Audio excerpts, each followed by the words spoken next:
म्हणजे अली आदिलशहाची आई बरं का. तिच्या अंगार दरबार झाला गपगार, कुणी घेईना पुढाकार, साऱ्यांनीच मांडली हार. इतक्यात अचानक एक सरदार उठला, बोलला, हा बुलाएंगे शिवाजी को. अन त्यानं विडा उचलला. नागत्याचं अफजल खान, हे नागत्याचं अफजल खान, जिथं जागता जणू सहितानं, कान बोलला छाती ठोकून, शिवबाला टाकतात चिरडून. मरहब्बा सुभानअल्लाह, कौतिक झाले दरबाराचे. खान निघाला मोठ्या गुरमीत, त्याचं घोड दळ पायदळ, फौजा फाटलई बक्कळ, अंगी 10 हत्तीचं बळ, पाहणारा कापत फाट्यात भेटे त्याला चिडीत खेचीत खानाची सेना निघाली. गावं लुटली, देवळं उद्ध्वस्त केली, आया बहिणींची अब्रू लुटली. कोण कोण रोखणार हे वादळ. आता शुभाचं काय खरं नाही. इकडे निजाम, इकडे मोगल, पलीकडे इंग्रज, जो तो हेच बोलू लागला. राजाची सेना मुठभर, खानाला कसा ठोकणार. काय लढवा हुन्नर, शिंकते तपन सरदार.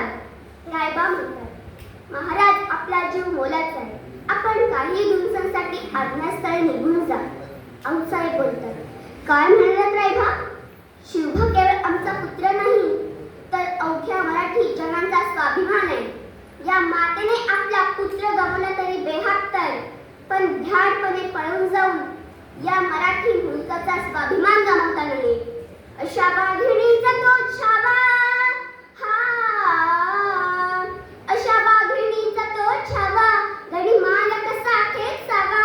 डोक्यात गणी मी काका, भेटीचा धाडला सांगावा. प्रतापगडावर आमने सामने भेटीचा सांगावा खानानं हसत हसत कबूल केला. दिवस ठरला अन्न ठरल्याप्रमाणे प्रतापगडच्या पैतेशी खान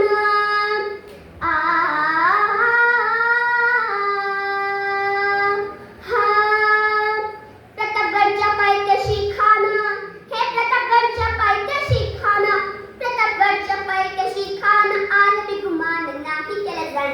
शिवाजी राज्याच्या करमतीची, शिवाजी राज्याच्या करमतीची, त्यासी नाही जाणीव शक्तीची, त्यासी नाही जाणीव शक्तीची, करील काही कल्पना युक्तीची, जी जी जी, करील काही कल्पना युक्तीची, जी जी जी. खानाच्या भेटीसाठी महाराजाने एक शानदार शामियाना उभारला होता. भेटीसाठी छान उभारला, भेटीसाठी छान उभारला, नक्षीदार शामियानाला, नक्षीदार शामियानाला. अन अशा शामियान्यात खान दौलत तुलात आला, खान दौलत तुलात आला. सय्यदंडाच्या संगतीला, सय्यदंडाच्या संगतीला, शिवबाच्या संगती महला, शिवबाच्या संगती महला. राजाला पाहून खान म्हणतो कसा, आओ शिवाजी आओ, हमारे गले लग जाओ, आओ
जा बाहेर.